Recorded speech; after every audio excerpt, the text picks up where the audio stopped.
1670નો સમય હતો। મહારાષ્ટ્રની વીરભૂમિ પર છત્રપતિ શિવાજી મહારાજનું પરચમ લહેરાઈ રહ્યું હતું। તેમના પુત્ર સંભાજી રાજે બાળપણથી જ અસાધારણ પ્રતિભા અને અદમ્ય સાહસના ધની હતા। તેમનું બાળપણ સામાન્ય બાળકો જેવું નહોતું।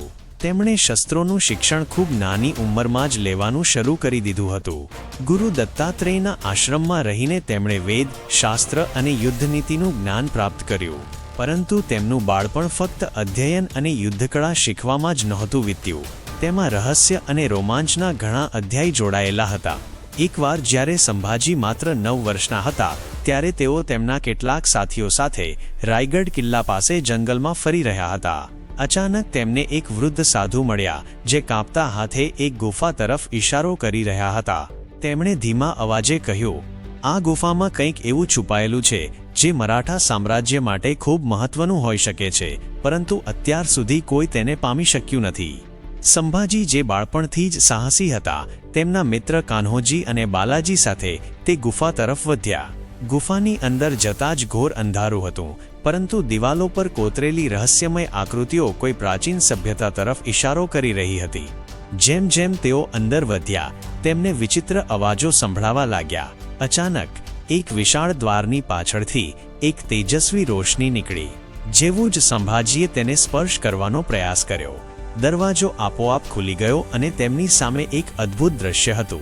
સોના ચાંદીના સિક્કા, રત્નો અને હથિયારોનો ઢગલો। પરંતુ તે પહેલાં કે તેઓ આગળ વધી શકે, ગુફામાં છુપાયેલા પહેરેદારોએ તેમના પર હુમલો કરી દીધો। સંભાજી કોઈપણ ડર વગર તલવાર કાઢીને લડવા લાગ્યા। તેમના કૌશલ્ય અને યુદ્ધકળા જોઈને દુશ્મન પાછળ હટી ગયા। તેઓ ખજાનામાંથી કેટલાક દુર્લભ હથિયારો લઈને બહાર આવ્યા અને શિવાજી મહારાજને તેની જાણકારી આપી। બાદમાં આ ખજાનાનો ઉપયોગ મરાઠા સેનાની તાકાત વધારવામાં કરવામાં આવ્યો।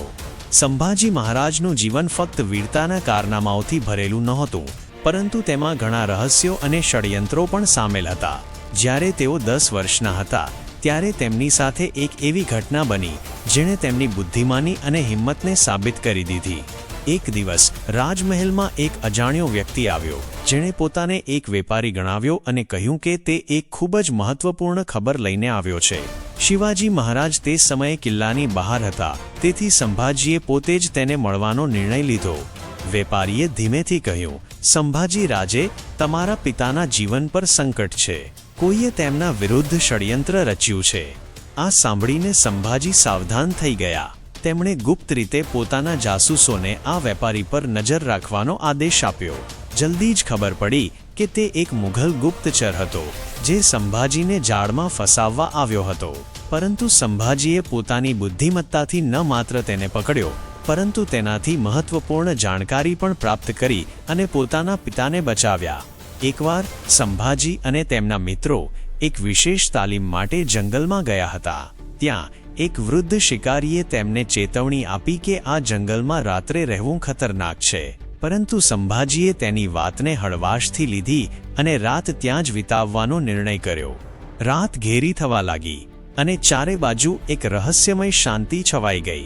અચાનક તેમને એક ડરામણી પરછાઈ દેખાઈ જે હવામાં તરતી તેમની પાસે આવી રહી હતી। તેમના ઘોડા ખરાબ રીતે ડરી ગયા અને પાંદડા વચ્ચે ખડખડાટ સંભળાવા લાગ્યો।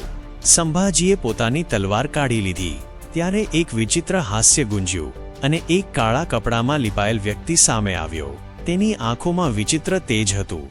"સંભાજી રાજે, તમારી પરીક્ષાનો સમય આવી ગયો છે," તેણે ધીમા પરંતુ ગંભીર અવાજે કહ્યું। સંભાજીએ ડર્યા વગર તેને પૂછ્યું, "તું કોણ છે?"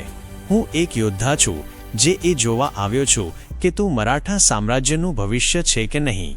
ત્યારબાદ તે રહસ્યમય યોદ્ધાએ સંભાજી પર હુમલો કરી દીધો, પરંતુ સંભાજીએ પોતાની તેજ બુદ્ધિ અને યુદ્ધ કૌશલ્યથી તેને માત આપી દીધી।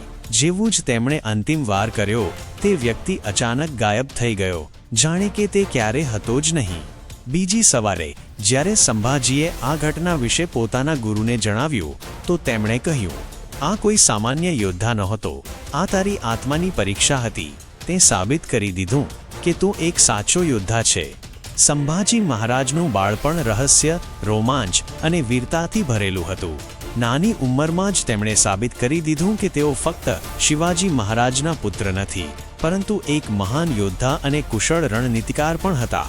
તેમની જીવન યાત્રામાં એવી ઘણી રહસ્યમય અને ઘટનાઓ હતી જેમણે તેમને મહાન મરાઠા સમ્રાટ બનવા માટે તૈયાર કર્યા. તેમનું બાળપણ કોઈ સામાન્ય યાત્રા નહોતી, તે એક વીરતાભરી ગાથા હતી જે આજે પણ ઇતિહાસના પાનાઓમાં ચમકે છે. જો તમને આ વાર્તા ગમી હોય તો તેને લાઇક અને શેર કરો અને અમારી ચેનલને સબસ્ક્રાઇબ કરવાનું ભૂલશો નહીં.